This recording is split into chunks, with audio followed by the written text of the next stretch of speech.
메니스커스와 카트리지 서젤에 대한 세션입니다. 저는 노고재고요. 저와 같이 자장을 맡았는 아주대 민병현 교수님입니다. 첫 번째로 Overview of Current Technical Trend in Meniscus Surgery에 대해서 경희대 이상학 교수께서 발표해 주시겠습니다. 네, 크게 감사합니다. 메니스커스 다들 아시는 대로 여러 가지 기능이 많이 밝혀지면서 보존하려는 시도들이 많이 시도되고 있습니다. 케어 패턴은 기본적으로 이제 호리젠탈, 라디알, 그리고 롱기투디널이 이제 메인이 되고요. 호리젠탈은 기본적으로 이제 디저트 케어가 되겠습니다. 여러 가지 나이나 위치나 퀄리티에 따라서 이제 리페어를 고려를 해야 되겠는데, 호리젠탈 케어는 아시는 대로 미디얼에서 포스테리어에 많습니다. 디저레이션이 꽤 있는데, 이런 게 이제 아티큘러까지 익스텐션이 안 되면 크게 임상적으로 의미가 없는 건데, 실제로 20세 남자 환자 이렇게 왔는데 다 디저레이션 돼서 아픈 거라고 MAT까지 얘기를 하는 경우가 있습니다. 실제로 그런 환자들은 수술 안 해도 문제가 없는 경우가 되겠습니다. 이렇게 오리엔탈이 이렇게 아티큘러까지 익스텐션 되고 시스트가 있는 경우에도 환자가 메커니컬 심텀이 별로 없으면 좀 지켜볼 수가 있고요. 시간이 지나면 조금씩 더 악화되는 것 같긴 합니다만, 메커니컬 심텀이 있는지 여부에 따라서 수술을 결정해야 될 것 같습니다. 최근에 여러 바이오메케니컬 스터디에서 이런 호리젠탈 테어를 제거하면 콘택트 에어리가 감소하고 아직 프레스가 증가된다고 해서 리페어에 대한 얘기들이 나오는데, 여러 가지 바이오메케니컬하게 당연히 그럴 것 같고요. 임상적으로도 오픈 혹은 나솔 리페어를 해놓고 이제 PRP 등을 넣어가지고 이제 괜찮은 결과들을 보고를 하고 있습니다. 근데 이제 36세 남자 환자 보면 크게 이렇게 피트하게 찢어져 있진 않은데 이제 다른 병원에서 수술을 했습니다. 18개월이 지났는데 계속 아프다 그러긴 하는데 MRI에서 그렇게 뚜렷하진 않습니다. 이제 계속 통증이 있고 불편감이 있어서 직접 들어가 보면 그 전에 리페어했던 사이트에 오히려 롱스탈 테어가 이니셜은 없었을 것 같은데, 이런 픽세이터들을 통해 가지고 이제 롱스탈 테어가 생기고 이런 구성물들이 이제 정확히 이제 보존이 안 되고 이렇게 제거될 수 있는 그런 볼 수가 있고요. 그래서 이런 부분들을 이제 잘 제거하고 데브리하고 PDS 억서버블 수처를 통해 가지고 또 미디알에는 인시전을 넣고 캡슐 바로 위에서 이렇게 타일을 해야지 나중에 문제가 없을 것 같습니다. 버티컬한 리페어를 시행을 할 수가 있게 되겠습니다. 그래서 호리젠탈 테어에서는 대개는 맹섹토미를 하게 되겠고요.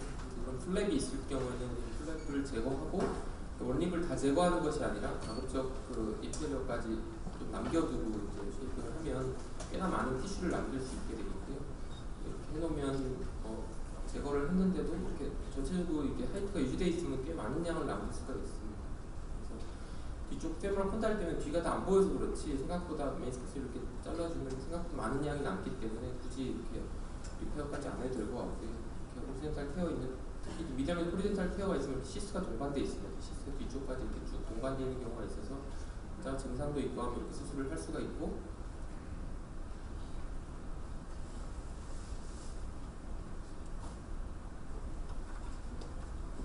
제거하면서 해놓으면 나중에 이렇게 많은 양의 티슈를 남길 수가 있고요. 시스트도 디컴프레션을 할 수가 있습니다. 20세 남자 환자인데 호리젠탈 테어가 있고 이렇게 멀티세프레이트된 시스트가 굉장히 큰 경우가 있습니다. 그런 수술을 해야 되겠기 때문에 파샬 맨섹토미를 하고, 나이가 20세이기 때문에 많이 있는 제거 안 하고 뒤쪽으로 이렇게 시스트 디컴프레션을 하고, 주로 포탈을 다 하지 않고 이렇게 베이커 시스트 하듯이 포탈만 더 뚫어가지고 이렇게 디컴프레션을 할 수가 있고요. 팔로우업 해보면 시스트 다 없어지고, 메인섹토미를 했어도 이만큼 많은 양의 메인스커스 티슈가 남아있습니다.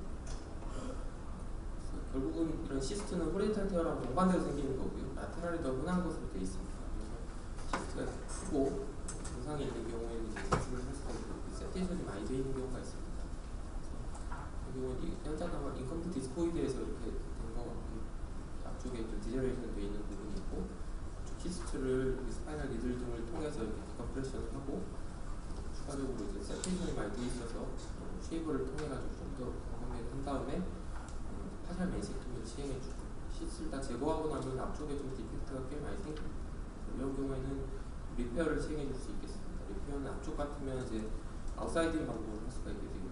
아웃사이드는 또 이렇게 미리 수초 추억으로 PDS를 통과시킨 다음에 위아래를 따로따로 이렇게 통과시켜주는 모디파이드 아웃사이드 방법을 통해가지고 리페어를 한 3스티치 정도 시행을 하면서 마무리해줄 수가 있게 됐습니다. 그래서 이렇게 버티컬한 리페어를 시행할 수가 있습니다.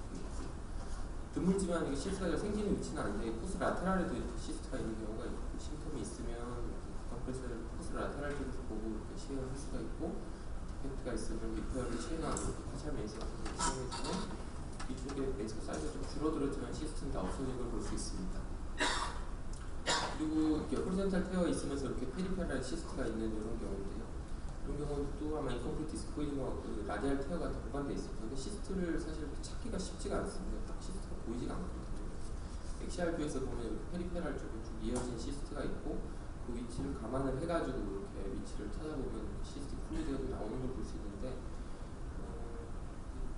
셀라인이 계속 있기 때문에 시스트 플루이드 나오는 게 이제 잘 안 보이는 경우가 있고 시스트 플루이드 나오면서 쉐이버를 통해 가지고 일단 리페어를 좀 안 해보려고 최대한 홀을 크게 뚫지 않고 이렇게 커플레이션 하고 위치를 봐가지고 스파이널 리드를 집어넣어가지고 위치를 볼 수가 있습니다.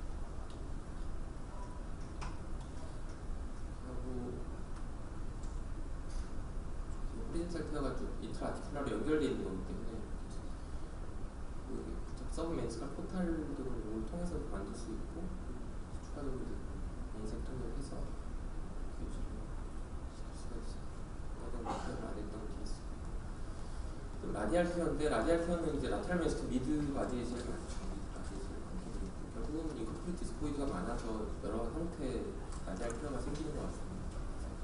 그러면 43세인데 이렇게 라디알 케어가 있고 좀 호리젠탈 같은 게 좀 동반돼 있죠.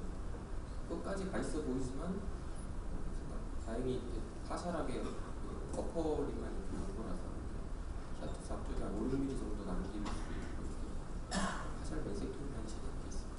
19세 남자 의사인데 보면 거의 페리페랄까지 가 있는 것 같고 이렇게 메스커스가 안 보이는 게 여러 컷에서 연결됩니다. 현재 타 병원에서 뭐 이런 경우는 뭐 MAT를 해야 된다고 설명을 듣고 왔습니다.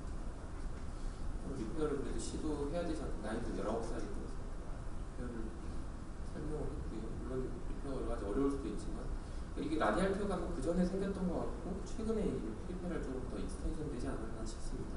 기본적으로는 또 메스커스는 두코프에서 호리젠탈 테어도 좀 동반되어 있는 것 같아요. 그래서 이런 거는 뭐 힐링이 잘 안 될 거고 리페어 해도 뭐 문제가 되겠지만 여러 가지 나이를 고려해서 리페어를 해봐야 돼요. 리덕션 해보면 거의 인컴플리트 디스코이드 형태입니다. 이렇게 서브 메인스컬 포탈을 좀 만들어서 추가적으로 아래쪽 플랫 이런 걸 그냥 제거하려고 노력하고 샤투스 앞쪽 여기서 리페어를 하는데 얘는 페어 마진에서 한 3-4mm 떨어진 위치에서 수축을 넣어서 PDS를 먼저 통과시키고 앞쪽은 이제 셔틀 릴레이 역할을 하기 위해서 나일론을 집어넣고 따로 이렇게 셔틀 릴레이 빼줍니다. 항상 캐뉼라를 안 쓰기 때문에 한꺼번에 빼주는 작업이 필요하거든요. 슬라이딩 루트를 통해서 이렇게 리페어를 스티치하고 여기까지 리페어 힐링이 안 될 수가 있지만 여기만 스트레스를 너무 받는 것 같아서 이렇게 두 스티치를 이렇게 리페어를 해주고 안쪽에는 이제 메인 섹션을 이렇게 시행합니다. 힐링이 안 될 수 있기 때문에 피를 한 30cc 정도 뽑아서 피브린 플롯을 만들어서 드라이업을 시킨 다음에 피브린 플롯을 집어넣어서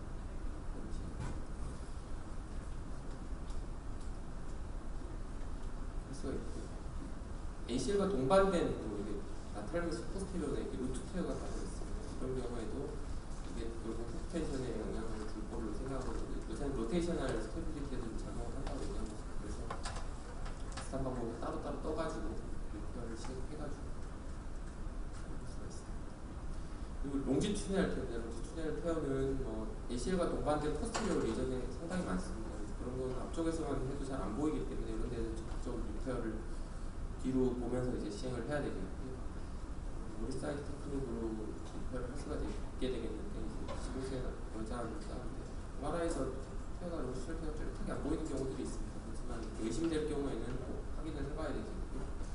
앞쪽에서 보면 뭐 현저하게 테어가 좀 많기 때문에 이렇게 앞쪽에서 프루빙에서 약간 스테이블한 것도 보이지만 실제로 앞쪽에서 프루빙에서도 그렇지 않은 경우가 꽤 있습니다. 그래서 항상 뒤를 좀 보는 게 중요하게 되고 30도로 봐서도 테어가 여긴가 싶은데 이쪽 설명을 포탈을 뚫어서 이렇게 보면 크기가 다릅니다. 메인 스커스 쪽이 좀 더 올라가 있고 익스텐션 하면 좀 많고 플렉션 하면 이렇게 올라오는 이렇게 찢어져 있어요. 그런 경우에는 그 리페어를 실행하게 됩니다. 70도 스코어를 보고 70도 스코어를 보면 이쪽 컷을 그 미디얼 코너까지 좀 더 잘 돌릴 수 있는 거고 결국 이쪽이 힐링이 잘 안 될 수 있기 때문에 여기를 좀 조금 뽀매는데 70도 스코어이 도움이 되는 것 같습니다. 총 걸러서 수축이 아까 크지 않기 때문에 한꺼번에 뜨기가 힘듭니다. 그래서 메인 스커스 쪽부터 뜨고 실내 역할을 하기 위해서 캡슐 쪽으로 이렇게 따로 떠가지고 타일을 하는 형태로 뒤처를 할 수 있게 되겠습니다. 한꺼번에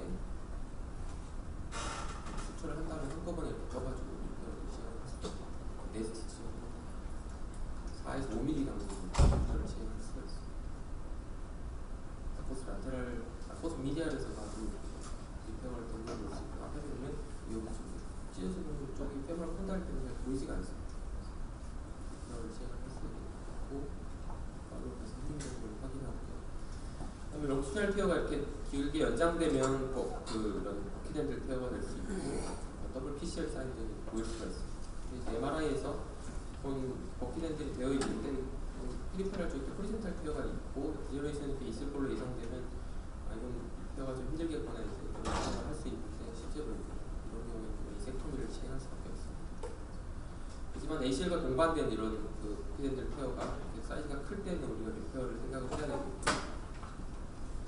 ACL 럽처럼 동반돼 있고 이렇게 버킷핸들 티어가 돼서 인터콘달 노트 쪽으로 껴있는 리덕션 그리고 그냥 다 스몰 라디알 티어도 있는데 페리페랄에서 찢어지는 경우 그런 경우에는 리페어를 해야 되는데 이게 쭉 찢어지면서 어디까지 갔는지 정확하게 알기가 힘듭니다. 뒤쪽으로 가서 미디어를 보면 이제 여기까지 연장됩니다. 그래서 이쪽은 뒤쪽에서 이제 오린 사이드를 통해 가지고 리페어를 시행을 해주고 그다음에 이게 뒤쪽에서 오린 사이드 시행해서 리페어를 해준 거고 이쪽으로 쭉 연결된 거는 이제 모디파이드 인사이드 아웃이나 아웃사이드 리페어를 하는데 이 부분은 이제 미리 수첩으로 떠서 이 조스페스 캐뉼라를 통해 가지고 루트 니드를 통과시켜서 아래를 따로 통과시켜주고 위를 또 따로 통과시켜줘서 버티칼 형태가 되고 있고 EDR 쪽에는 그 인시전을 넣어서 캡슐 바로 위에서 타일을 하는 게 필요합니다. 그래서 오린 사이드, 인사이드 아웃, 아웃사이드 리페어를 시행합니다. 그래서 이런 형태가 아닌 버티칼한 형태로 리페어를 시행할 수 있는 빅데이터들이 많이 개발돼서 아마 많이들 쓰실 걸로 알고 있습니다. 저도 뭐 여러 가지 인디케이션을 찾으려고 노력하고 있습니다. 어떤 경우에 좋을지 생각을 해보는데 메인 스커스 페리페랄이 남아있는 경우에는 좀 도움이 될 것 같은데 이렇게 엑스큐트를 정시해서 찢어진 경우는 아무래도 파워가 약할 것 같고요. 31세 남자 이렇게 처음 오시할 때가 좀 의심되는 정도인데 계속 8개월 계속 아파서 왔는데 이제 이런 식으로 이제 컴플렉스 케어 같은 게 만들어져 있어요. 그래서 그 전에 빅데이터를 사용해서 어떤 걸 생각하고 찢어져 있는 경우를 볼 수가 있습니다. 빅데이터도 미디알에는 저는 개인적으로 미디알에는 고정이 페리페랄이 안 돼서 이런 문제들이 좀 더 많이 생기지 않나 생각을 하고 있어서 저도 인디케이션을 찾으려고 좀 노력을 하고 있어서 제가 좀 쓰는 부분은 이런 이제 아탈메이스커스의 롱스튜디널 케어가 있고 ACL과 동반돼서 힐링이 비교적 잘 되는데 좀 티어 사이즈가 큰 경우 선택적으로 쓰고 있긴 합니다. 버티컬하게 요즘은 노력을 하는데 버티컬하게 뒤쪽 캡슐 쪽에 좀 고정하기가 쉽지는 않은데 이렇게 이거를 시행을 하고 있고요. 그리고 마지막으로는 이제 리커런트 서브룩세이션 환자들이 간혹 있습니다. 그래서 락킹 심텀들을 호소하는 경우가 있는데 그런 거에 대해서 이제 환자가 많지는 않지만 이제 모아가지고 발표를 했고요. 그래서 이런 경우는 뒤쪽은 이제 오린 사이드를 하고 이쪽은 이제 모디파이드 아웃사이드를 통해 가지고 리페어를 필요하면 시행을 합니다. 11세 여자 환자 보면 이제 2년 전에 이렇게 더블 안테리오 사이드 텐던이고요. 그래서 로컬에서 그냥 아스로스코프 리덕션만 했다고 그러더라고요. 이제 7개월 만에 다시 빠져서 거기서 리페어를 시행해가지고 이게 정상거든요. 리페어를 시행했다고 하는데 이제 2년 지났는데 다시 빠져서 왔어요. 그러면 이렇게 버킷핸들 되어가지고 포스테리어이 앞으로 오는 땀이 여기서 크고 이전에 리페어했던 것들이 보이죠. 서울 리벨리페어도 있고 결국은 히아투스 앞쪽으로도 찢어지고 뒤쪽으로도 쭉 연결되는 이렇게 되면 이제 빠지는 겁니다. 그 전에는 아마 이쪽을 주로 꼬매줬기 때문에 이런 현상이 있지 않았나 싶습니다. 이쪽을 꼭 잘 꼬매주는 게 필요할 것 같고요. 버스를 안타랄로 들어가서 추진할 확인하고 버스를 안타랄 포탈을 만듭니다. 이제 쉐이빙을 하고 이 포크스 텐던이 이렇게 보이고 이쪽은 캡슐이 약해가지고 포크스 텐던에 이렇게 같이 리페어를 시행해주는 게 메인 코스부터 먼저 뜨고 이제 포크스 텐던을 떠서 연결해주는 방식으로 이렇게 리페어를 시행할 수가 있습니다.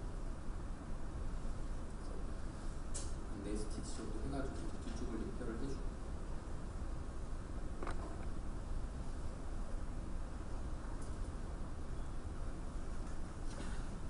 앞쪽에서 이제 이런 부분에 대해서는 타살 메인 세크멘트 시행하고 슈텐테어가 이쪽으로 연결이 되어 있기 때문에 떠서 위아래를 따로 빼주는 옆에 아웃사이드는 세 스티치 해가지고 이렇게 시행할 수가 있습니다.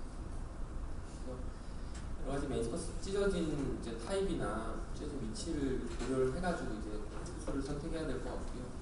정확한 리페어가 필요할 때는 정확한 리페어 방법을 통해서 좋은 결과를 얻을 수 있을 것으로 생각합니다. 공정해 주셔서 감사합니다. 예, 수고하셨습니다. 다음은 인재의 수정규 교수께서 오버뷰 커런트 테크니컬 트렌드인 카트리지 서저리에 대해서 강의해 주시겠습니다. 네, 소개 감사드립니다. 서울대병원 하정규입니다. 카트리지 서저리에 대한 커런트 트렌드에 대해서 말씀드립니다. 이거 많이 보셔서 아실 겁니다. 이제 카트리지 리전이 있으면 어떻게 치료하는지 아주 다양한 버전의 알고리즘이 많이 있습니다. 보면 크게 이제 피모랄 콘다일의 리전에 있는지 아니면 피모랄 트로클리아 쪽에 있는지 크게 나눠서 볼 수 있는데요. 얼라이먼트, 메인스커스, 리가먼트 이런 것도 보고 나서 사이즈에 따라서 사이즈가 1제곱센치 보통 이제 2제곱센티미터 기준으로 해서 작은지 큰지 있습니다. 제가 참고한 텍스트북에서는 이렇게 3개 구분돼서 있는데요. 다 대동소이한 것 같습니다. 보시면 이제 첫 번째 트리트먼트 옵션으로는 마이크로 프랙처가 먼저 이렇게 레코멘데이션 되는데 사이즈가 커지면 아무래도 레코멘데이션이 좀 떨어집니다. 그리고 ACI나 엘로그라프는 작은 사이즈에서는 레코멘데이션을 하지는 않지만 사이즈가 크면 이제 레코멘데이션 되는 것 같습니다. 이제 한번 보통 실패하고 다시 해야 되는 경우가 있는데 그럴 경우에도 이제 사이즈가 작으면 마이크로 프랙처가 이제 되지만 사이즈가 크면 이제 마이크로 프랙처를 또 하기보다는 ACI나 엘로그라프트 해라 이렇게 레코멘데이션이 되고 트로클리아 쪽에 리전이 있으면 조금 달라진데 여전히 이제 얼라이먼트를 고려를 하고 사이즈에 따라서 2제곱센티미터 기준으로 해서 첫 번째 옵션으로는 리헵이 이제 나오게 됩니다. 왜냐하면 아무래도 트로클리아 리전 쪽은 결과가 그렇게 썩 좋지 못하기 때문에 리헵을 먼저 좀 고려를 하고 마이크로 프랙처하고 라테럴 릴리즈를 배웠습니다. 그리고 하고 나서 이제 세컨드 트리트먼트로 하게 되면 ACI가 이제 권유가 되고 프레시 알로그라프트, 라테럴 릴리즈 이렇게 되고 테이프 얼라이먼트 서저리도 사이즈가 크게 되면 포지티브로 이렇게 레코멘데이션을 하고 있습니다. 이제 대충의 이제 그 알고리즘은 다들 뭐 이런 정도로 다 아실 텐데 하나씩 좀 간략하게 보도록 하겠습니다. 콘드로플라스티가 이제 메머지 해볼 수 있는 카트리지 서저리가 되겠습니다. 대부분 이런 종류의 렉처나 할 때는 이런 부분은 잘 언급이 되지 않는 것 같습니다. 그렇지만 실제로 마주치는 거는 오비그레이드 4 리전보다는 오비그레이드 2, 3 리전의 경우 밑에 서브콘드롤 몸까지 익스포저 되지 않은 이 정도의 리전에서 어떻게 할 것인지 좀 고민되는 경우가 많이 있는 것 같습니다. 메커니컬 데브리를 할 것인지 레디오 프리퀀시를 할 것인지 고민이 되는데요. 레디오 프리퀀시는 이제 쉐이버를 이용해서 하는 것보다는 스무드한 서피스를 만들 수 있고 컨트롤하기 쉽고 셀 데미지가 적을 수 있다 이렇게 얘기를 하고 있습니다. 실제로 이제 그 플라스마를 이용해서 이 열이 깊게 전달되지 않고 근처에만 전달돼서 할 수 있다. 이렇게 다양한 형태의 온도를 이용해서 할 수 있다고 되어 있는데 그래서 이런 논문도 있습니다. 메카니컬 쉐이버를 이용한 것보다 라디오 프리퀀시 디바이스를 이용해서 했더니 1년 지나서 스코어가 좋고 여러 가지 지표에서 좀 점수가 좋더라. 그래서 쉐이버는 이제 좀 더 스무드한 서비스를 만들고 태열을 일으키지 않기 때문에 좋은 거 아니겠느냐. 하지만 또 한편으로는 이제 아무래도 셀 데스를 유발할 수 있지 않겠냐 해서 그 라디오 프리퀀시를 5초, 10초, 15초, 20초 했을 때 이 빨간색이 이제 셀 데스를 표시하는 거죠. 많은 셀 데스가 있다, 있을 수 있다. 좀 조심해야 되지 않느냐. 이런 얘기들이 좀 있습니다. 고려해서 쓸 수 있을 것 같습니다. 두 번째로 이제 매로 스티뮬레이션이 됩니다. 매로 스티뮬레이션은 이제 구멍을 뚫어서 하는 마이크로 프랙처 또는 뭐 드릴링 이렇게 될 수 있겠고, 하나는 구멍을 뚫지 않고 여기 보시는 것처럼 소프트웨어 본을 넓게 긁어내서 좀 익스포저를 광범위하게 시키는 이런 큰 두 가지 방법을 생각해 볼 수 있겠습니다. 이제 공통적으로 마이크로 프랙처를 많이 해왔고 마이크로 프랙처의 결과에 대해서 이제 레퍼런스로 쓸 만큼 결과에 대해서 의심하는 경우가 많이 없었는데, 최근에는 이제 마이크로 프랙처를 그만해야 될 때가 아닌가, 이런 아스로스코프지의 이런 유명한 서전이 이런 얘기를 할 정도로 그런 부분에 대한 롱텀 팔로우가 좋지 않다, 이런 얘기가 좀 있습니다. 또 실제로 이제 서큐널 시스트를 만들기도 한다. 그리고 정상적인 구조물들을 제거하게 되기 때문에 좋지 않은 거 아니겠느냐. 또 이제 같은 호에 실린 저널에서도 마이크로 프랙처가 데브리만보다 좋지 않을 수 있다. 어브리전 플라스틱가 좋다, 좋을 수 있다. 이런 그 익스퍼트 오피니언으로 얘기를 좀 오가고 있습니다. 어쨌든 마이크로 프랙처는 이제 그렇지만 많은 논문에서 좋은 결과들이 많이 리포트가 되어 있고 우리가 이제 실제로 많이 쉽게 할 수 있기 때문에 마이크로 프랙처에 대해서 잘 아는 게 중요하겠습니다. 보통 우리가 이제 깔끔한 카트리지 리전을 만나기보다는 이렇게 지저분하게 만나게 되거든요. 마진을 이렇게 잘 다듬고 쉐이빙을 잘해서 깨끗한 마진의 카트리지 리전을 만든 다음에 마이크로 프랙처를 시행하는 게 좋다고 잘 알려져 있습니다. 이 논문은 이제 여러 익스퍼트들에서 마이크로 프랙처를 각각 각각 해봐라. 그래서 얼마나 이 서로 익스퍼트들 간에 테크니컬하게 서로 다른지를 봤던 논문이고요. 실제로 여러 디스턴스의 차이나 또는 뎁스나 앵글 등에서 익스퍼트들이라 하더라도 서로 되게 다른 마이크로 프랙처를 하고 있더라. 그래서 표준화된 마이크로 프랙처를 하는 게 결과에 중요할 수 있다는 얘기를 합니다.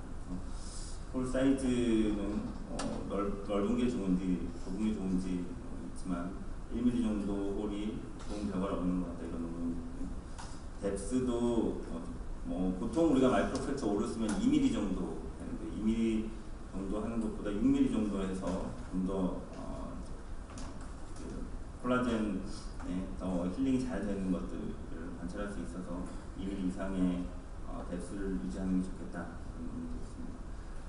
마이크로 프랙처 5를 사용하게 되면 짧은 홀이 만들어지고 주변의 뼈를 인펙션 시키기 때문에 좀 힐링을 강연을 할 수 있다, 이런 선이 있어서 KY로 깊게 해야 되지만 또 이 역시 열을 발생할 수도 있다. 그래서 어떤 분들은 이 드릴을 따로 보완해서 쓰기도 하고, 이렇게 홈이 되어 있는 드릴을 이용하면 클리어한 채널을 이렇게 만들 수 있어서 좋은 점이 있다, 이렇게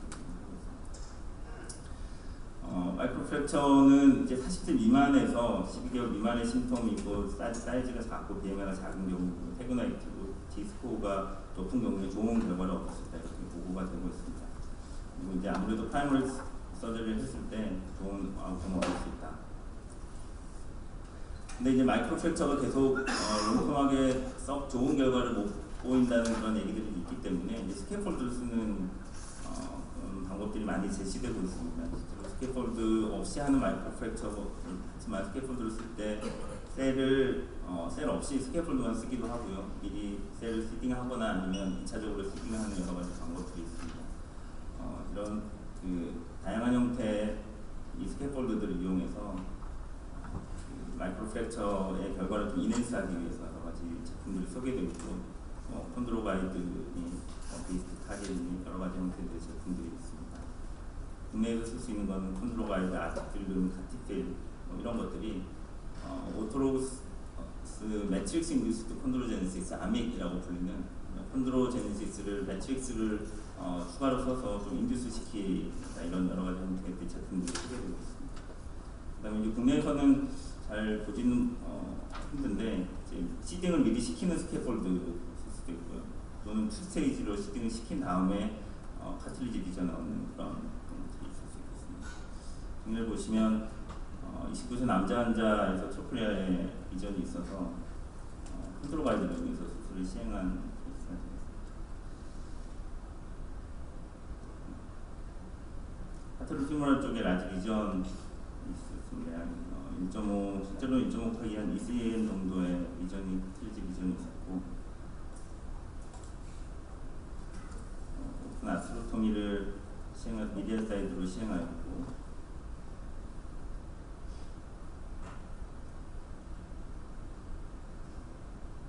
11분 블레이드를 이용해서 마진을 샤프하게 만들어주는 게 중요할 것 같습니다.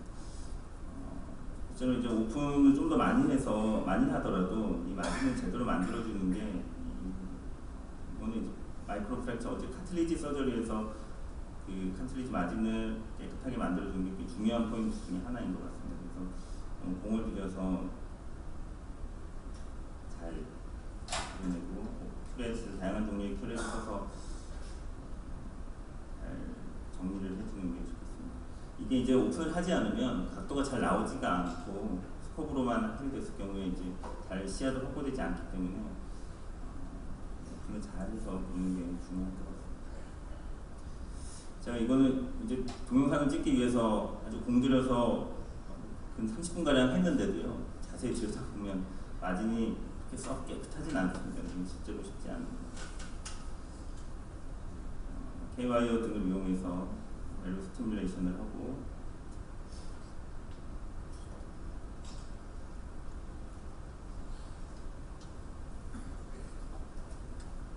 이제 컨트롤 가이드 이렇게 뭐 알루미늄 박을 이용해서 미리 사이즈를 재고 실제로 이제 체내에 들어가고 피브론 글루 등과 닿게 되면 사이즈가 커지기 때문에 약간 언더 사이즈를 해서 사이즈를 해서 미리 본을 뜬 다음에 밖에서 재단을 합니다. 그리고 이제 미리 피크론 글루를 도포를 해준 다음에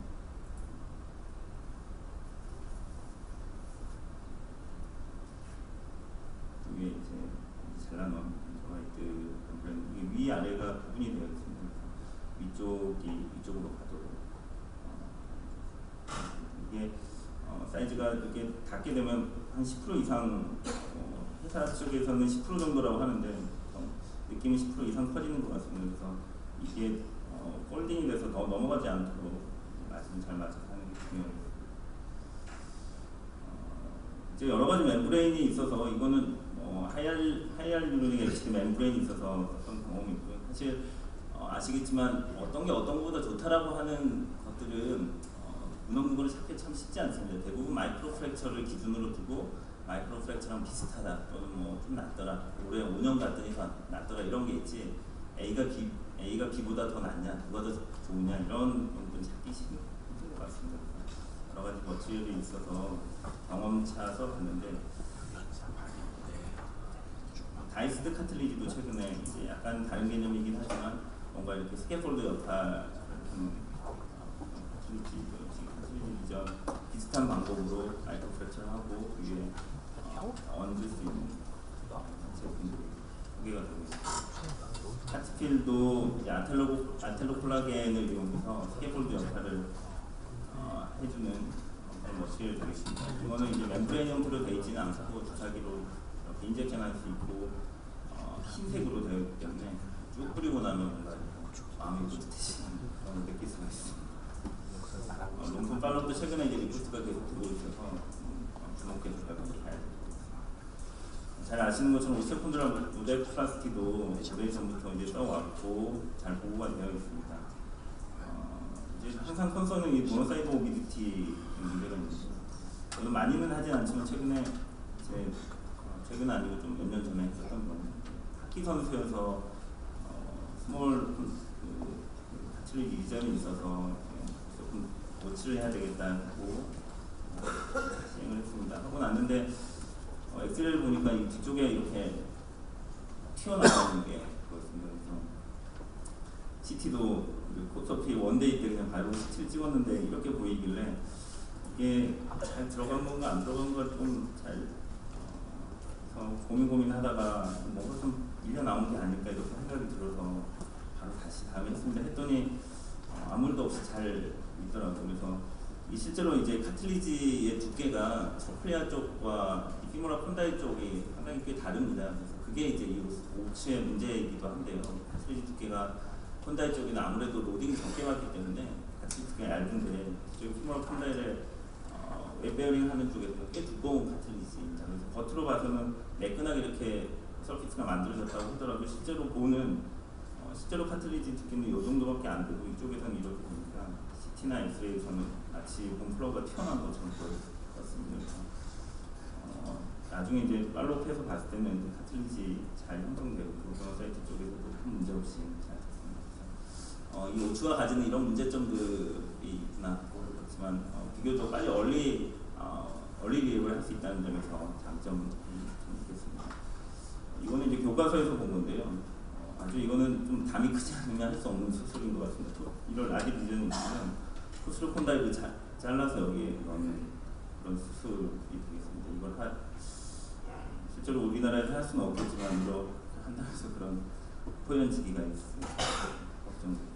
세컨드를 알로그라프트도 교과서에 볼 수 있습니다. ACI도 오래전부터 써왔고 그리고 카틀리지 디자인이 있어서 프랙처를 하고 이제 셀 커팅을 보낸 다음에 다시 최근 3주 이후에 다시 수술을 시행했습니다. 최근에 이제 스템셀을 umbilical cord 스템셀을 이용한 치료도 많이 얘기가 되고 있습니다. 다 아시겠지만 이제 스템셀은 원래 이제 다른 형태의 셀로 디퍼런시에이션을 해야 되지만 실제로 그런 이펙트보다는 이 스템셀이 가지는 파라크라인 액션으로 인해서 여러 가지 안티 인플라메토리를 하거나 다른 셀들의 디퍼런시에이션을 도와주거나 그런 효과를 가지고 있다고 알려져 있습니다. 그래서 국내에서는 콘드로사이트를 인식시키는 그런 역할로 최근에 많이 사용되고 있습니다. 일단 한번 이제 카틀리지 서저리를 생각하다 보면 보통 이제 카틀리지 리전에 북한을 좀 집착을 하게 돼서 MRI에서 보이는 카틀리지 디펙트가 마치 이 환자의 모든 심텀의 원인인 것처럼 생각하게 되는 경향이 있는데 거기에 집착하고 이것만 좋게 만들면 좋아지겠거니 이렇게 하지만 실제로는 그렇지 않은 경우가 많은 걸 다 아실 겁니다. 그래서 이제 마치 이제 나무 하나만 보고 전체적인 숲을 보지 못하는 경우가 있는 것 같습니다. 그래서 아까도 이제 플로우 차트를 다시 자세히 보시면 맨 먼저 나와 있는 건 항상 얼라이먼트가 되겠습니다. 얼라이먼트를 확인을 하고 그다음에 리가운트 인스터빌리티나 또 무릎 같으면 이제 메니스커스 등을 확인해서 그 다음에 마지막으로 고려할 게 카틀리지 리전 이런 거를 잊지 않아야겠습니다. 그래서 너무 이쪽으로 좀 팬시해 보이고 뭔가 있어 보이고 하기 때문에 카틀리지 조금 까지면 복원해주고 하는 게 좋겠다 싶지만 실제로 그렇지 않은 거를 많이 경험하게 되는 것 같습니다. 이 환자는 렐튼 니페인으로 와서 NFC와 LFC에도 약간의 카틀리지 리전이 있고 메니스커스 테어가 크게 있었던 오래전부터 다 봤던 환자입니다. 얼라이먼트 보니까 바루스 콘드라이트 좀 있어서 이 환자는 이제 얼라이먼트 소리를 같이 해주고 카틀리지 리페를 해야 되겠다 그런 환자가 되겠습니다. 초클리아 쪽에서도 약 한 2.5배 1.5cm 기준이 있고 메니스커스 테어가 코스에서 오블리크 플랫 테어에서도 디제너레이션이 심하게 되어 있습니다. 미디어 피모라 콘다일에서도 2 곱하기 2.5cm 정도의 기준이 있고 라테럴 피모라 콘다일에서도 크지는 않지만 0.5 곱하기 0.5cm 정도. 그래서 라테럴 쪽에는 아스로스코프로 이용해서 내부망을 하고 이쪽을 오픈하고 또 미디어적으로 오픈하기 좀 부담스러워서 라테럴 쪽은 아스로스코프로 좀 아쉬운 대로 이렇게 마이크로프라트 오브를 이용해서 시행을 하였고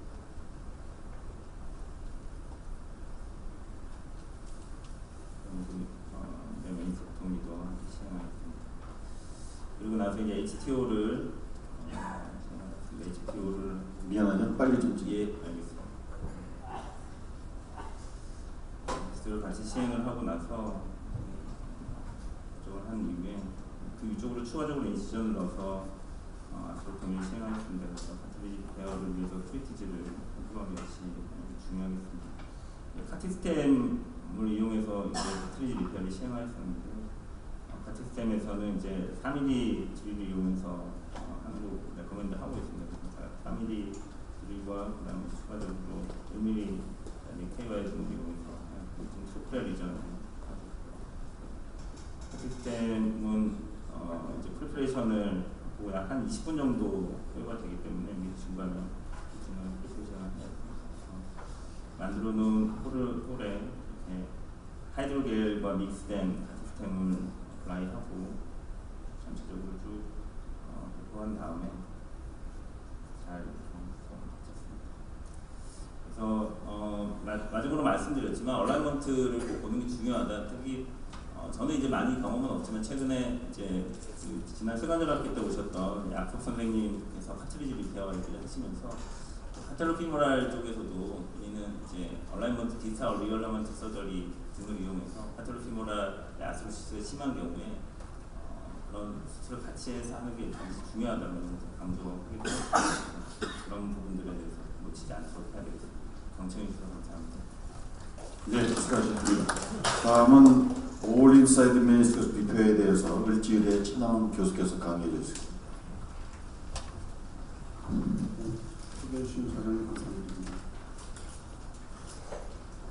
다 아시는 바와 같이 연골판이 굉장히 중요한 역할을 하고 있기 때문에 기능을 보호하기 위해서 만약에 이제 힐링이 이제 가능하다 그러면 이제 리페어 해보는 걸 트라이 해볼 수가 있겠습니다. 여러 가지 방법이 있지만 올 인사이드 리페어를 제가 말씀드리고 올 인사이드 리페어를 이제 선택을 하는 이유는 만약에 그 인사이드 아웃으로 하다 보면은 메디아는 사페노스하고 라테랄은 이제 흐르는 러브가 걱정이 되는 부분이 있기 때문에 올 인사이드 리페어를 이제 선호를 하시는 분들이 많이 있습니다. 먼저 이제 픽세이션 디바이스를 이용해서 이제 고정을 하는 경우는 보면은 저의 인디케이션은 이제 포스테리어나 미드바디에 라디얼 테어가 있다면 롱지트한 테어가 있는 경우를 시행하고 있고 라테랄 메니스커스에 소위 말하는 테어가 있는 경우 그 다음에 메니스커스 테어존은 레드나 레드 화이트 존에서도 시행하고 있고 저는 굉장히 또 중요하다고 생각하는 거가 이제 관절경이나 아니면 MRI를 봐서 메니스커스의 디제네이션이 없는 거를 환자를 골라서 하고 있습니다. 만약에 디제네이션이 심한 사람에서 뭐 이런 픽세이션 디바이스를 사용했다가 잡아당기면 도로 빠지는 경우도 있기 때문에 이런 경우에는 그걸 사용하지 않으시는 게 좋을 것 같고 만약에 램프리존이 있는 경우에는 그쪽 뒤쪽에 이제 그 메니스커스 티슈가 없고 사이노빔만 있기 때문에 사이노빔에다가 픽세이션 디바이스를 걸었다가 빠지는 경우가 종종 있습니다. 그러니까 이런 경우는 그냥 수출하시는 게 나을 것 같고요. 지금 우리나라에서 좀 사용할 수 있는 거는 패스틱스밖에 좀 없기 때문에 이걸 픽세이션 하기 위해서 일단 스파이널 니드를 찔러갖고 이제 적절하게 병변에 잘 도달될 건지를 먼저 선택하시는 게 중요하고 미디얼 메니스커스 특히 그 인서션 포인트에 가까이 가게 되면은 특히 이게 카탈로 패널에 바짝 붙여 포탈을 만드시는 게 작업을 하는 데 굉장히 쉬운 것 같습니다. 그래서 만드는 위치는 메니스커스의 안테리어를 바로 책상반에다 만들고 그 다음에 스플리트된 건 캐놀라랑 같이 집어넣은 다음에 픽세이션을 하면서 시계 방향으로 돌리다 시계 반대 방향으로 돌려서 분명히 이게 고정된 걸 확인하거나 잡아 빼는 것이 필요하겠습니다. 그래서 이게 잡아 당기다 보면 이렇게 위로 올라오는 경우도 종종 있습니다. 그래서 그런 경우에는 이런 그래스퍼나 아니면 프로브를 이용해서 마진을 좀 잘 맞춰주면은 관절경으로 봐도 좀 예쁘게 코옵테이션이 되고 아마 힐링되는데도 이제 도움이 될 것 같습니다. 수초를 주로 이용하는 경우는 주로 이제 뭐 똑같이 포스티리온 미디얼이나 라테랄 메니스커스에 시행을 하고 있는데 라테랄 메니스커스는 주로 이제 파스클 테어입니다. 그 다음에 미디얼 메니스커스는 이제 여기 보시면 여기 파스클 테어죠. 미디얼 메니스커스는 이제 램프리존인데 메니스커스는 이게 바디에서 끊어진 게 아니고 캡슐이 이제 메니스커스 붙는 자리에서 찢어진 전형적인 램프리존 이런 경우에는 픽세이션 디바이스를 사용할 수가 없기 때문에 벌써 없이 이제 수초를 사용을 해야 됩니다. 그래서 저는 올 인사이드 리페어를 하고 있고 미드바디 라디얼 테어, 그다음에 이제 이런 경우는 특히 이제 풀 스크네스 라디얼 테어를 사용하고 있고, 라테럴 메niscus의 안테리오의 로이드 테어 같은 경우 사용하고 있습니다. 아까 테크닉은 뭐 이상학 교수님이 굉장히 수술을 잘 하시는 걸 보여드렸기 때문에 제가 또 보여드릴 필요는 없을 것 같고, 미달 메niscus는 이제 그 캐뉼라를 다 포스테르 메디알에 설치를 해서 저 같은 경우에는 수초 호흡을 이용해서 이제 이너 프래그먼트를 먼저 끼고 페네트레이션 한 다음에 만약에 가능하면 아우터 프래그먼트까지 이제 페네트레이션 하는데, 만약에 이게 적절하지 않으면 중간에 테어 사이트를 먼저 해서 실을 빼고 중간에 다른 실을 이용해서 셔틀을 이용해서 이제 사용을 하고 있습니다. 그래서 이제 아까 이상학 교수님은 뭐 PDS를 많이 보여주셨는데, 안진환 선생님 같은 경우는 이 맥손을 이제 많이 쓰시죠. 그러니까 PDS하고 맥손하고 차이는 뭐냐면은 타이를 해봤을 때 너트가 잘 붙잡고 있는 거 보면 맥손이 훨씬 더 좋은 것 같고, PDS는 이제 너트 만든다고 이렇게 너트 푸쉬를 이렇게 밀고 그러다 보면은 좀 힘을 조금 더 줬다라고 생각하는데 뚝 부러지는 경우가 종종 있습니다. 근데 이제 맥손은 이제 더 PDS보다 강하죠. 그래서 저는 요즘에는 저는 업서버블 실로 주로 맥손을 사용하고 SMC 너트라는 되게 쉽게 타이를 할 수 있는 것 같습니다.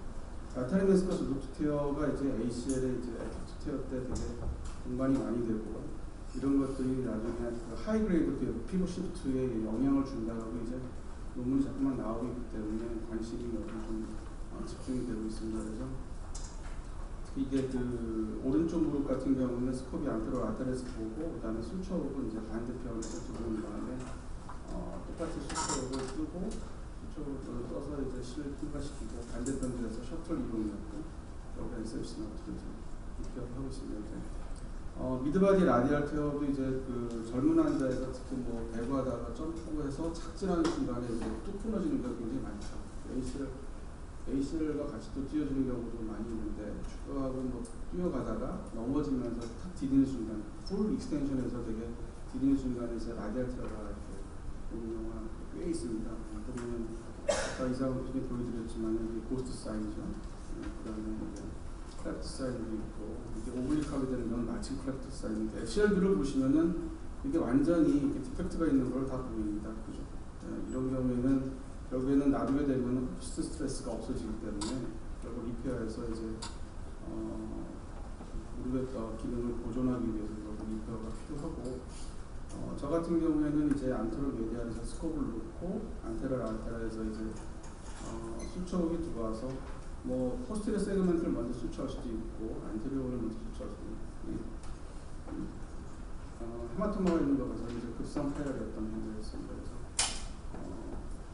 어느 쪽을 먼저 해도 상관은 없는데, 이제 이 환자 같은 경우는 앞쪽을 먼저 수초로 떠서 이제 실을 통과시키고, 그래서 실을 빼낸 다음에 그다음에 셔틀을 할 거를 그 다음에 위쪽에도 이제 수초로 떠서 실을 또 전진시키고, 이거를 이용해서 셔틀을 이용해서 똑같이 너트를 만들어줍니다.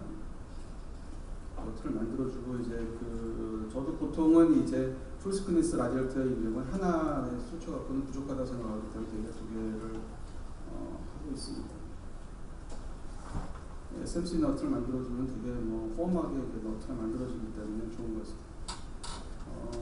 그래서 이렇게 프리오브에 보면은 완전히 없어 저희 코로나를 위해서 플라트 사이즈 혹시 보이는데 6개월째 이제 팔로우 MRI 보이면은 뭐 메디얼 메niscus처럼 이렇게 만족스럽진 않지만 그래도 괜찮은 모습을 코로나를 위해서 보이고 있고, 완전히 힐링되지는 않았기 때문에 약간 카렉터가 약간 보이고 있습니다.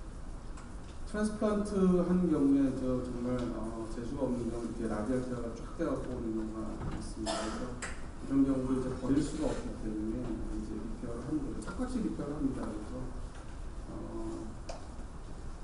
이 환자 같은 경우는 굉장히 너덜너덜한데 살려보기 위해서 리페어를 했습니다. 여기서부터 실을 넣고, 그 다음에 또 앞쪽에서도 또 실을 넣어서 똑같이 이제 셔틀을 이용해갖고 실을 빼갖고 원인사이드 리페어를 했고, 거기다가 이제 힐링을 도모하기 위해서 저도 똑같이 이제 파이브 클로스를 입었습니다. 라테럴 메niscus 안테리온의 롱지튜디널 테어도 이제 종종 만납니다. 특히 그 라테랄 티비아 콘다일 프랙처가 주로 앞쪽에 이제 있는 경우가 주로 공간이 잘 되죠. 그래서 이런 경우는 뭐 패스부터 똑같 여러 가지 방법이 있습니다. 안쪽으로 꾸미는 방법은 거의 대여섯 가지가 테크니컬로 발표가 되어 있는데, 그래서 뭐 저는 크레센트 폭으로 이제 쉽게 이렇게 한 번에 그냥 떠버리고 있습니다. 그래서 포털로 빼내갖고 바로 이제 묶어주고 있고, 되게 심플하죠. 나중에 MRI 찍어보면 아주 힐링 잘 됩니다. 그 다음에 루트테어는 뭐 많이 보셨기 때문에 스컵 넣고 이제 루트테어가 있는 확인한 다음에 이제 힐링 시킬 부분에다가 이제 프레시로 잘 디코티케이션을 하고 힐링을 운영을 하고, 그다음에 저 같은 경우는 이제 앵커를 사용하기 때문에 이제 앵커 픽세이션을 하고 여기 달려있는 이제 실을 이용해서 수첩으로 떠서 그 실을 파이버 와이어를 다 빼내고 그다음에 이제 리페어를 합니다.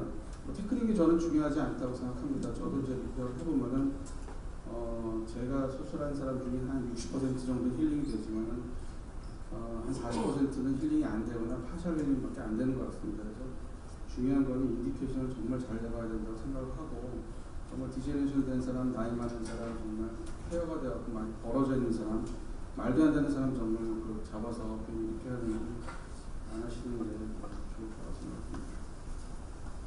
메달 멘스커스 전부 다 결론적으로 말씀드리면은 여러 가지 테크닉이 있는데 뭐 여러 번 하고 계속적으로 해보고 그래야지 테크닉을 결국 늘 거라고 생각을 하고 각각의 장단점을 잘 알아야 될 거라고 생각합니다. 정치현수 감사합니다. 예, 수고하셨습니다. 다음은 메디알 MAT combined with ACL reconstruction에 대해서 보험병원의 윤정너 선생님께서 강의해 주시겠습니다. 네, 소개 감사합니다. 제가 한 5, 6년 전에 그 ACL하고 미니스쿠스와의 관계에 대해서 한번 감히 이렇게 생각을 해본 적이 있는데, 이번에도 이제 그림으로 좀 표현을 해달라고 그런 걸 해서, 근데 그 당시에 제가 이런 그림이 생각이 나서 좀 심란하죠. 관계가 좀 복잡합니다. 그래서 뭐 얘네들은 지금 어떻게 하고 있는지 제가 팔로우를 한번 해봤습니다. 이러고 있더라고요. 그래서 제가 보니까 이 메니스쿠스하고 ACL, 보스 메니스쿠스, ACL은 조금 심란한 관계입니다. 근데 우리가 복잡하기 때문에 그림이 잘 표현된 것 같습니다.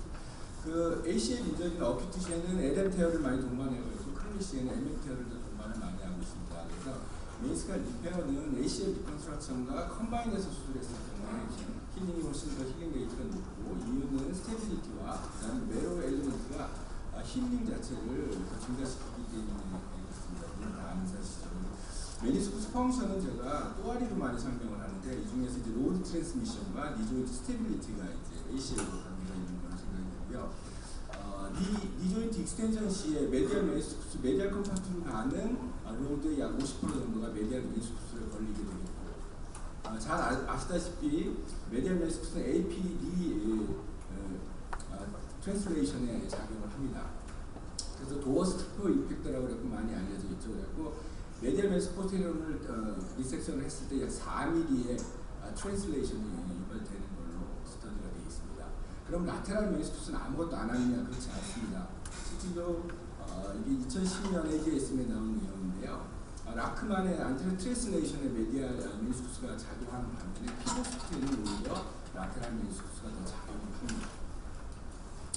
그래서 메디얼 메니스쿠스 디피션트 D는 이제 OA가 온다고 잘 알려져 있죠. 그러면 ACL 컴바인 됐을 때는 악셀레이션이 돼서 이제 더 심해지고 있고, 그렇기 때문에 컴바인에서 트리트먼트를 하는 것이 클리니컬 리서치를 더 좋게 가져갈 수 있다는 내셔널가 되겠습니다.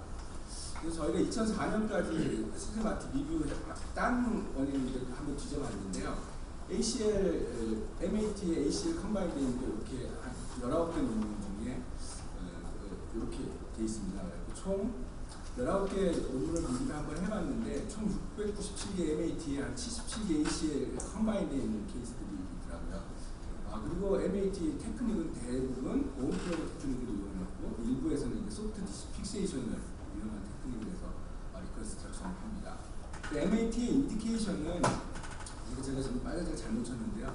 이 중에 특히 스테빌리티가 있어야 하고, 만약에 이게 리가멘트 디피션시가 있으면 컨트라 인디케이션이기 때문에 ACL 안테리어 스테빌리티가 있는 것은 꼭 코렉션을 해야지 좋은 결과를 얻을 수 있습니다. 1984년부터 MAT가 시작됐기 때문에 30년이 조금 넘은 술식이 되고 이제는 롱텀 팔로들이 많이 나오고 있습니다. MAT 한국에서는 약 400에서 한 500개 정도 연간 실시되고 있습니다. 그래서 MAT와 ACL은 이건 사실 좀 드문 거지만 좀 요약해서 한번 설명을 해보면 그라프트는 프레시 프로존으로 다 이용을 하고요. 사이즈는 엑스레이하고 MRI 더블 체크를 하게 되어 있습니다. 그리고 고프로드 테크닉을 주로 이용하는 게 도움이 되겠고요. ACL은 투 스테이지 오피를 하는 게 더 이로울 것 같습니다. 알로를 쓰는 게 좋을 것 같고요. 싱글 번드 리컨스트럭션. 그 다음 포스트 오피 리헵은 MAT 코스를 따라서 하는 것이 좋을 것으로 생각이 됩니다. 그래서 그라프트 프리저베이션은 역시 프레시 프로즌이고요. MAT의 그 사이징 보면 10% 오버 사이징, 언더 사이징이 다 클리니컬 리저트가 안 좋기 때문에 되도록이면 맞추는 게 좋겠고, 그 폴라드 메소드인 심플 엑스레이가 가장 이제 많이 사용이 되죠. 그리고 ML지멘트에서는 그냥 재는 되겠고, 라테랄에서는 0.8, 0.7의 이 상수를 이용해서 라테랄과 메디얼 메이스쿠스 사이즈를 코렉션을 하게 되겠습니다. 그리고 리얼 케이스를 보면은 이렇게 그 마그네틱 바를 이용해서 ML을 재고 그 고정을 해서 31mm의 그 저걸 알 수 있고, 랭스 같은 경우는 이제 0.8 메디얼 메이스쿠스가 0.8 상수를 곱해가지고 48에서 한 49mm 정도의 랭스를 저희가 추측할 수 있습니다. MR 사이징을 해서 재보면 이렇게 다이렉트하게 잴 수 있는데 두 개가 지금 이 같은 환자인데 두 개가 케이스가 사이즈가 한 3, 4mm 차이 나는데 이런 경우에 저는 둘을 합쳐가지고 그냥 2로 나눠서 그걸로 합니다. 그리고 메디얼 메스는 몬프로브 테크닉, 특히 김중훈 선생님 발표하신 테크니크가 있는데요. 포스티리어 폰을 몬프로브를 좀 작게 하는 것이 유리할 것 같습니다.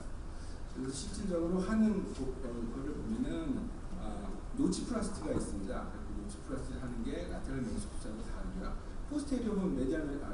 포스테리어를 정확히 잡아가지고 그 위치에다가 ACL 가이드를 놓고 가이드핀을 놓고 이후에 플립카운터를 넣어서 터널을 프레퍼레이션을 하게 됩니다.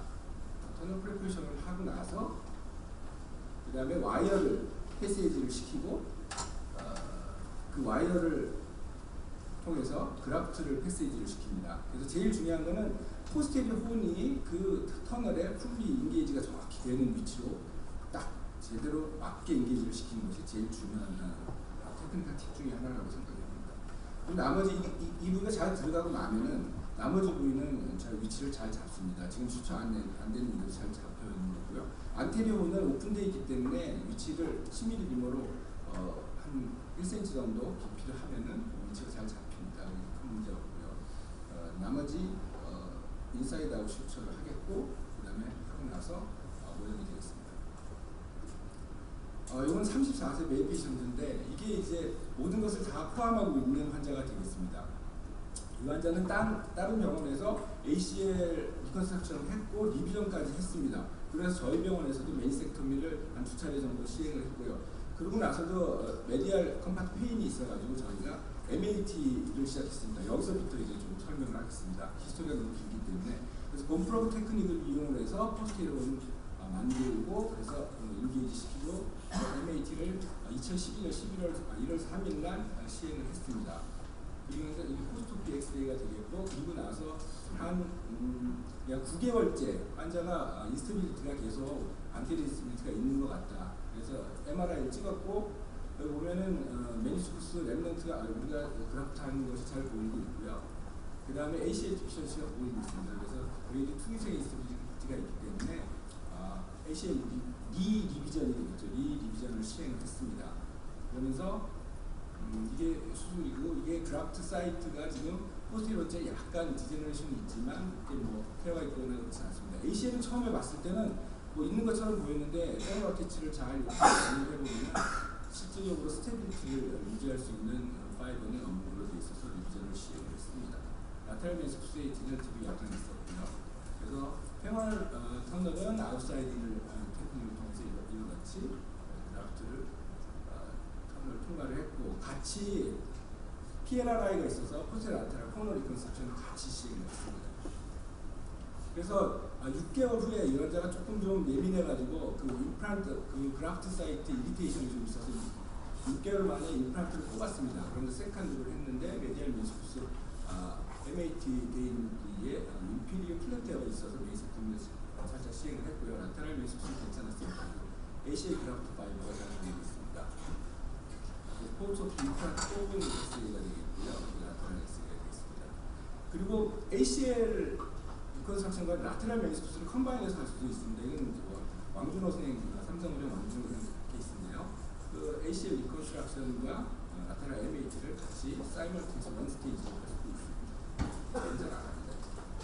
리헵은 통일된 메소드는 없지만 대부분 풀 RM 6주까지, 풀 웨이트별은 포스트 6주까지 해가지고 다 없는 걸로 목표를 잡으면 될 것 같습니다. 결론적으로 말씀드리면 ACL과 메인스쿨 스테이스는 아주 심란하지만 중요한 관계라고 생각이 되고요. 메인스쿨 리페어 있을 때 사이먼테니어스하게 철저히 하는 게 좋겠고, MAT와 컴바인해서 ACL 아래는 힘을 가지고 가야 하는 길이 아닌가 싶습니다. 예, 감사합니다. 예, 시간이 많이 지체됐으므로 다음 연자분들께서는 좀 시간을 좀 절약해 주시기 바랍니다. 이번에는 라테랄 MAT 컴바인드 위드 카트리지 리페어에 대해서 군스터 병원의 이범구 선생님께서 강의해 주시겠습니다. 예, 사장님 소개해 감사합니다.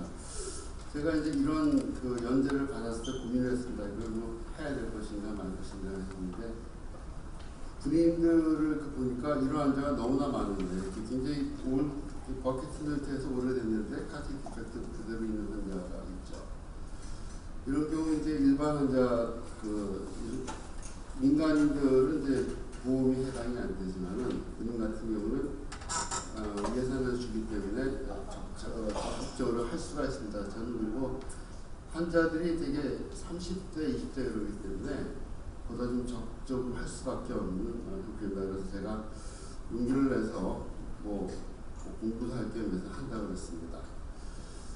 주로 이제 논문을 봤는데 그렇게 많지는 않더라고요. 그래서 이 정도를 리뷰를 했고, 근데 이 논문들은 주로 이런 카트리지 병변에 대해서 적극적으로 트랜스플란테이션, 어떤 때 오스토토미 같은 거에서 적극적으로 치료를 한 논문들입니다. 그랬을 때 이제 클리니컬 리저트를 한번 봤고, 그 다음에 카틀리즘이 심한 경우와 마일드한 경우의 차이가 있는가 한번 봤고, 서바이벌 레이트는 어떤가, 그 다음에 제 케이스를 말씀드리겠습니다. 2007년도에 잭파가 한 거 보면은 전부 이렇게 증세가 좋아지고 페인도 줄고 펑 이런 걸 많이 2006년 스톤이 보고한 것도 보면은 페인의 인프루먼트가 20.8%, 액티비티가 증가된 게 9.8%, 펑션이 19.4% 좋아진다고 보고했고, 2015년에 캠프다이라는 사람이 한 것도 푸스코어가 좀 이렇게 심톰, 페인, 릴링, 스포츠, 퀄리티 같은 게 다 좋아진다고 보고했습니다. 전부 증세가 지어진다고 보고했죠.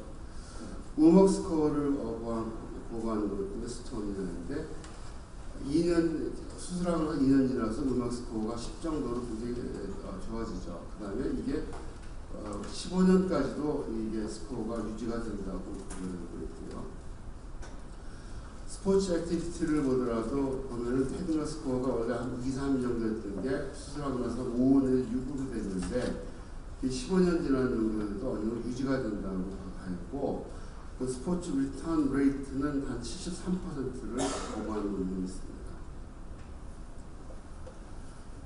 군대적인 관심이 있어서 보니까 미국에서 군병원에서 한 게 있더라고요. 근데 그 대상을 보면은 역시 그 콘드럴 디펙트들이 꽤 많은 미군들이 많이 있었습니다. 근데 그 사람들 했을 경우에 다시 군복무에 복귀하는 율이 78%, 20%는 이제 군복무를 조기 포기한 사람들이 있었습니다. 그러면 카틀리티가 마일드한 그룹과 시비한 그룹의 차이가 있는지 또 보겠습니다. 캠사리언 사람이 한 거 보면은 그룹 A는 이제 괜찮고 B가 베어, 그러니까 없는 그룹을 했는데 IKD 스코어, 태그나 일소든 심플 다 차이가 없다고 보고 그랬습니다. 최근에 이제 이범식 교수가 아산병원에 있는 전임 논문을 썼는데 그레이드를 3그룹으로 나눴습니다.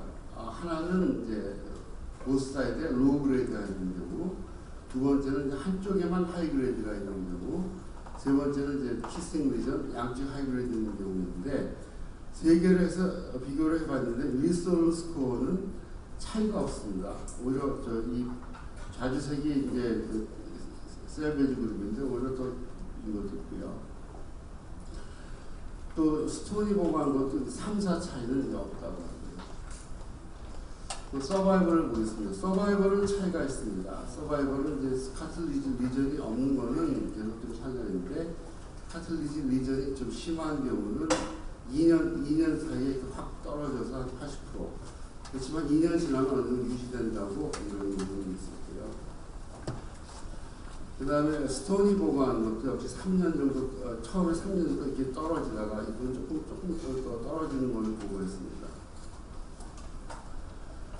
이건식 교수가 좋은 걸 했죠. 그래서 카틀리지 리전이 없는 경우는 계속 서바이벌 하는데 한쪽 그 카틀리지 있는 경우는 조금 한 80개월 지나서부터 조금 떨어지고, 근데 양쪽 있는 경우는 한 40개월부터도 이렇게 많이 떨어지고 있는 것을 보았습니다.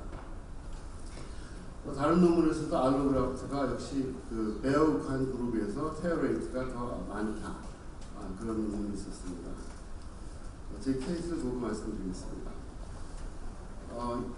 2090년대 재고수를 하고 9년도에 트랜스플란테이션 했는데 계속 아파가지고 저희 길병원 있을 때 왔습니다. 보면은 라테랄이 그레이드 3로 좀 내로잉이 있죠.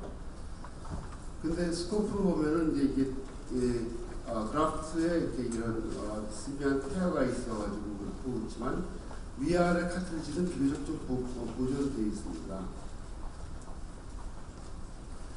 그래서 트랜스플란테이션 했더니 보면은 라테랄 스페이스가 늘어난 걸 볼 수가 있죠. 그러면은 이게 뭐를 의미하면은 그 전에 네로잉이 이런 카틀리지보다는 그 메니스커스가 기능을 못해서 했다고 볼 수가 있고요. 이 환자는 잘 지내고 있습니다.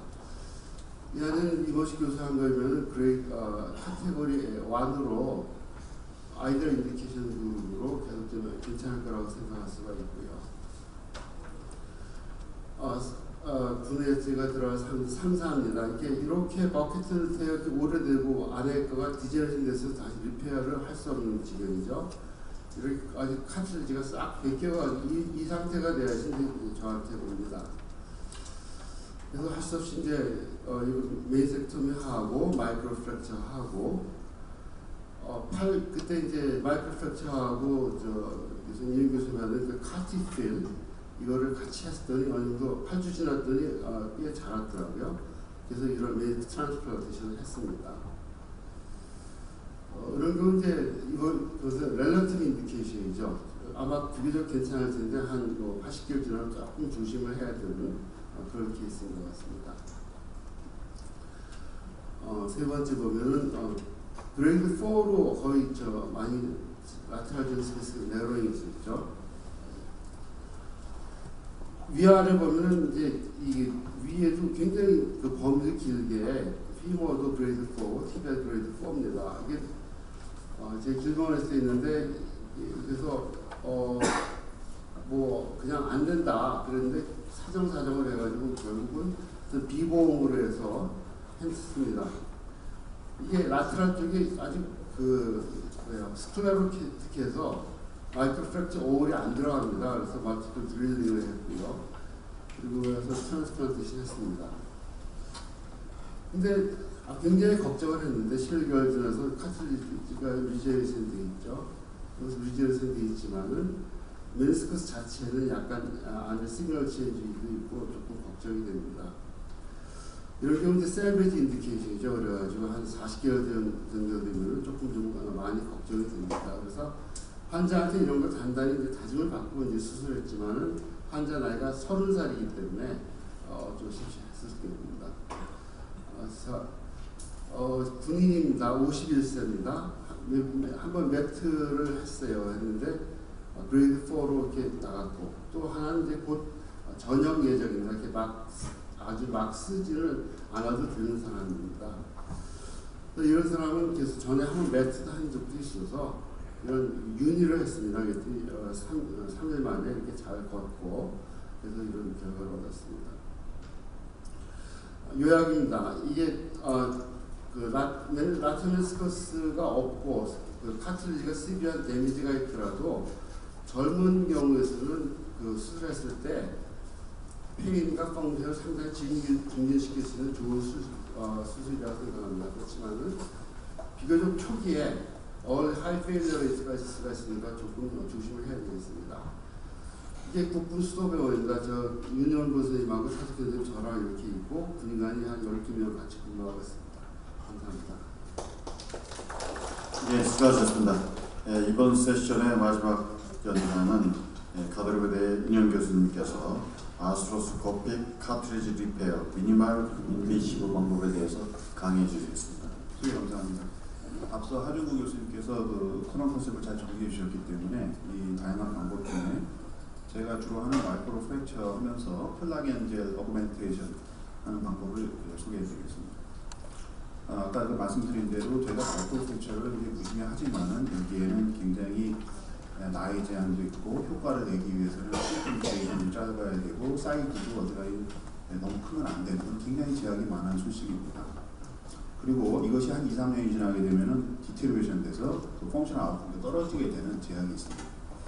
그래서 어떻게 하면 이 다양한 바이 머티리얼로 이것을 컨정션해서 보완을 할 것인가. 그래서 이 오그멘테이션 하는 것은 메카니컬 스테빌리티도 중요한 것이고 그럼으로써 이 블러드를 어떻게 더 리테인 하겠느냐. 그래서 앞서 말씀하신 대로 다양한 것들이 사용되고 있습니다.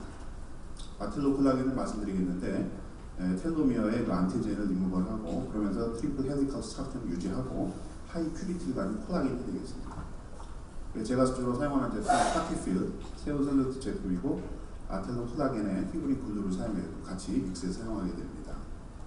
그래서 이제 피브린 농엔이 있고 스론빈과 아텔로 콜라겐을 믹스해서 결국에는 이 피브린 농엔과 같이 믹스해서 그것을 이제 오그멘테이션에 어플리케이션을 합니다. 오늘 보여드릴 비디오는 40% 남자 환자로 레프트니 페인으로 저에게 왔는데 스탠딩 AP에서는 마일드 웨이 미디어 코스에 있지만은 45도 플렉션 PA를 보니까 케일 그레이드 4에 심한 오스테오 아스라이티스 소인이 있었던 환자였습니다. MRI 보면은 본메로 리전과 함께 풀 thickness cut 디펙트 보이고 그런 상황이었습니다. 그래서 얼라이먼트는 베아러스 얼라이먼트를 보이고 있었습니다. 그래서 오퍼레이션 플랜을 나이가 49세이기 때문에 하이 티비하고 스팀을 시행하면서 이제 미디어 파트의 콘다일에 대해서는 마이크로 프랙처 저는 주로 이제 서브 콘드라 트레이닝을 하고 있습니다. 그리고 이제 콜라겐 오그멘테이션 할 것을 계획을 하고 들어갔습니다. 믹스하는 과정이 좀 보여드릴까 합니다. 그래서 이렇게 제가 이제 믹스하기 전에 준비한 것이 되겠고, 스트롬빈을 주사기에 넣어서 이것은 이제 그 카티필 3ml 제품으로 나와 있습니다. 이렇게 여러 번 해서 믹스를 하게 됩니다.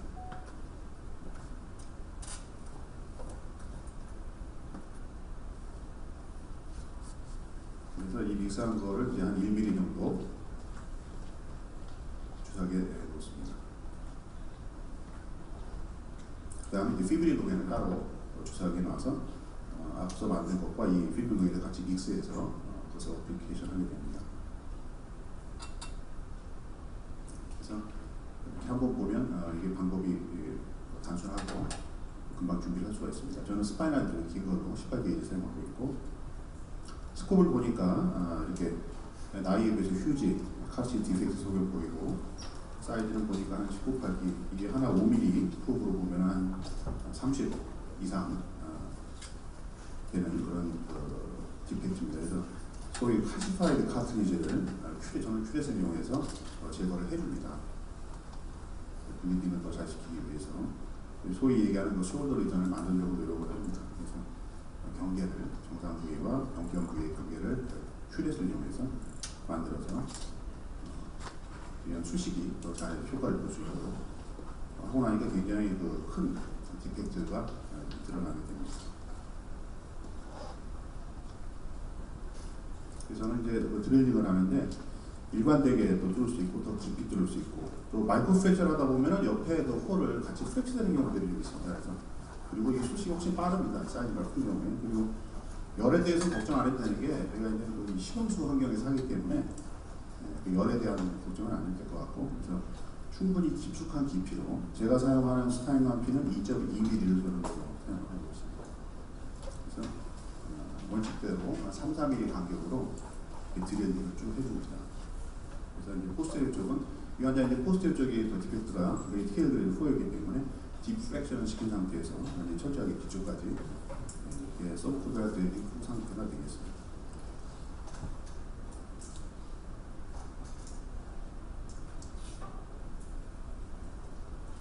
콜라겐 어플리케이션은 이제 미니 오픈을 해서 시행하게 되는데 물질 빼고 아소스코브로만 해보려고 하니까 전에 보니까 팻패드 때문에 굉장히 불편하고 구태여 이렇게 한 이미지 3cm 정도 절개하기 때문에 구태여 이렇게 올 아소스코브를 고쳐볼 필요가 없다 이런 생각이 듭니다. 그래서 한 이미지 3cm 정도 절개하고 불을 뺀 상태에서 스코브로 보게 되면 명봉은 이제 남아있는 물기를 제거하는 그런 역할을 합니다. 스코브로 보면서 남아있는 물기를 제거해줍니다.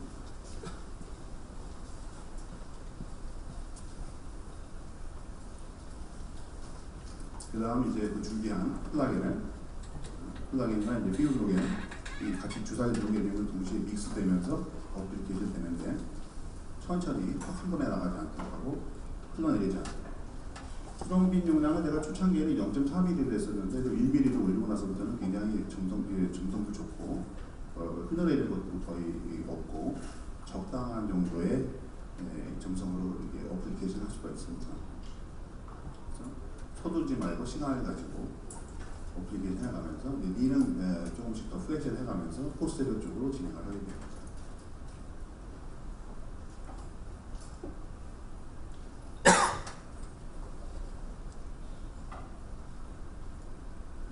풀 디플렉션 하면 이쪽까지 철저하게 어플리케이션 한상태고 야미로 걸고 있는 상태에서 5분 정도 경과하게 되면 이렇게 뿌듯뿌듯해지고 비교적 이렇게 볼 때 견고하다 그런 느낌을 가질 수가 있습니다. 수식이 되고 이 환자는 이 수식 후에 HTO를 같이 시행을 했습니다.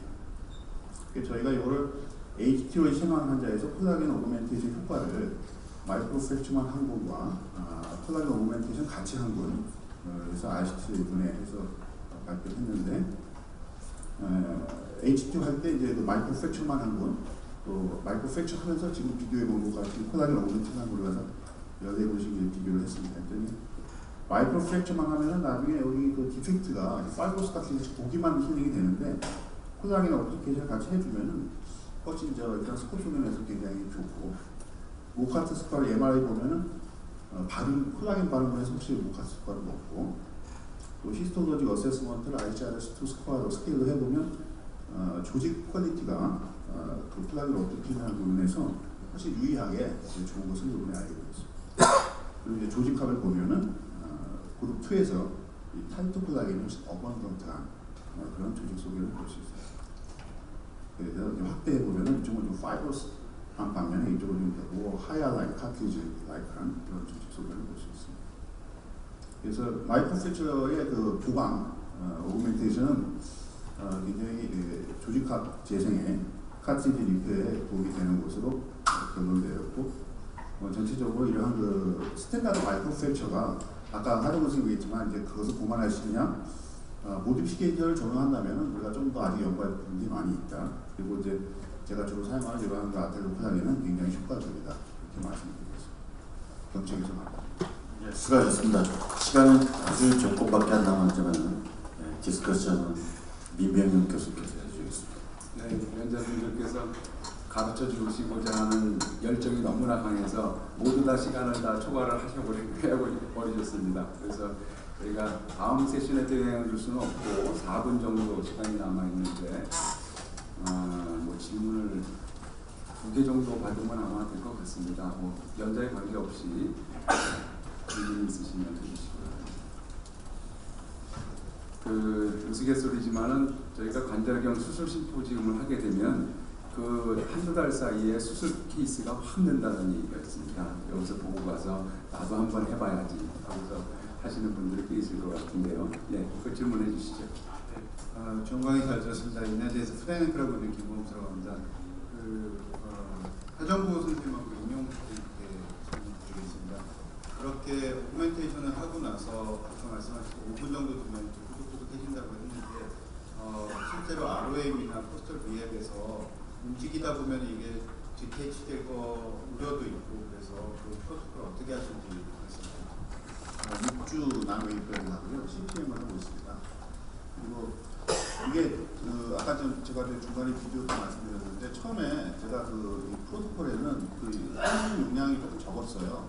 좀 많이 흐르고 제가 초창기 이렇게 트라이를 할 때는 그래서 이게 아닌데 흐르는 용량을 1mm로 올리니까 확실히 아까 비디오에 보는 것처럼 조금 서전이 볼 때도 이거는 좀 되게 좋다 이런 느낌이 들 수 있어서 그 용량을 올리면 그런 걱정은 별로 요즘은 안 하고 있고 아까 제가 스타디 발표 말씀드린 것처럼 결국에 이제 세컨드를 제가 HTO 플레이트 빼면서 거의 전 케이스 다 봤는데 유의하기 좋습니다. CPM은 바로 시작. 근데 다음 날부터 60도로 시작하고 있습니다. 메디알메스가 트랜스플란테이션 할 때 우리 김선희 교수님도 김진국 교수도 그렇고 우리 윤정모 선생님도 너치 플라스틱을 하는데 너치 플라스틱 했을 때의 어떤 문제점이 있는지 제가 좀 항상 궁금해요. 너치 플라스틱을 안 하면은 저는 잘 못 보겠더라고요. 포스테리어. 선생님 포스테리어 포스 미디알 쪽으로 해서 이렇게 보시나요? 네, 그렇게 보고 사실 포스 미디알 안 봐도 엔트레스 다시 잘 보이기는 하거든요. 근데 꼭 그걸 너치 플라스틱 했을 때 어떤 문제 저도 사실 잘 모르겠어요. 왜냐면 라테랄 너치 플라스틱 했을 때는 특히 에이시아 과목에 대해서 라테랄 플라스틱이 되기 때문에 문제가 많다는 얘기가 알고 있는데 메디알 쪽에 너치 플라스틱을 했을 때 과연 어떤 이펙트가 있는지 저도 사실 잘 모르거든요. 그래서 메디알 메스칼 트랜스플란테이션 할 때 노치 플라스틱 하는 분들한테 제가 저도 잘 모르기 때문에 만약에 꼭 그렇게 해야 된다면 과연 그 노치 플라스틱 했을 때 어떤 이펙트가 있는지에 대한 어떤 연구를 한 다음에 좀 더 이렇게 광범위하게 해야 되는 게 아닌가 하는 생각이 들어서 질문드렸습니다. 좋은 생각이시고 근데 그냥 그거에 대한 뭐 좀 변명 비슷하지만 우리가 세컨드를 들어가면 그 노치 플라스틱 하는 부위가 다시 다 크로스가 돼 있고 오히려 다시 풀을 할 때는 리노치 플라스틱을 해야 할 정도로 돼 있어요. 그건 제가 인정합니다. 왜냐하면 우리가 옛날에 ACL 할 때 라테랄 너치 플라스틱을 하면 실제로 나중에 너치 플라스틱 하면 다 좋아진다고 하는데 근데 사실 그게 정상적인 조직이 되는 건 아니고 여기가 오스테오파티가 돼가지고 오버크로스 되는 경우도 있고 어떤 경우에는 그대로 남아있는 경우도 사실 있거든요. 그래서 어떻게 말하면 unpredictable한 그런 리설트를 가져오기 때문에 만약에 꼭 해야 된다면 그에 대한 연구가 좀 더 돼야 되지 않을까 하는 생각합니다. 네, 감사합니다. 네, 디스커스를 또 한번 뒤에서 또 해주시고요. 저희가 1분 남았습니다. 질문을 받기에는 좀 시간 짧은 시간이고 뭐 궁금해서 물어보는데 컨트롤 가이드 하신 거하고 카티피라고 하신 거 했을 때 전부 다 이제 파이브링 블루를 섞든지 붙이든지 이렇게 사용을 하시는데 혹시 한 달 후나 세컨록을 보신 적이 있으면 그게 남아 있는지 아니면은 어떻게 상상을 하시는지 궁금하네요. 저도 궁금하긴 한데요. 근데 한 일주 정도면 제 생각은 일주 정도면 없어지지 않을까 생각을 하고 있습니다. 없어지는 게 맞고 없어져야지 뭐 크로스나 이런 데도 좀 방해는 안 할 것 같고 그래서 그런 부분 아까 이제 재활 질문을 하셨는데 사실 피브린 글루가 하는 역할은 오래 안 갈 것 같으니까 그 이후의 재활은 다른 마이크로프랙처럼 비슷하지 않을까 생각합니다. 카티필이나 뭐 컨트롤 가이드나 다 프랙처 만든 다음에 마이크로 프랙처 한 다음에 바로 덮잖아요. 근데 이 마이크로 프랙처의 기본적인 레셔널레는 구멍에서 셀이 많이 나오게끔 하는 게 기본적인데 두 개 다 그냥 파이브링 글루로 다 덮어버리면 오히려 그것 때문에 역작용은 일어나지 않을까요? 네, 늘 궁금하죠. 왜냐하면 컨트롤 가이드가 처음 나올 때 아시는 분 아시겠지만 컨트롤 가이드 덮고 그 위에다가 파이브링 글루를 덮었어요. 처음 나올 때 인터넷 찾아보면 그렇게 나옵니다. 근데 이게 바뀌어갖고 이제는 파이브링 먼저 하고 컨트롤 가이드 바르거든요. 그래서 이거 영향이 있지 않을까 하는 생각을 하고요. 예, 시간이 다 됐기 때문에 예, 6분 연자분들에 대단히 감사하고 세션을 마치도록 하겠습니다. 감사합니다.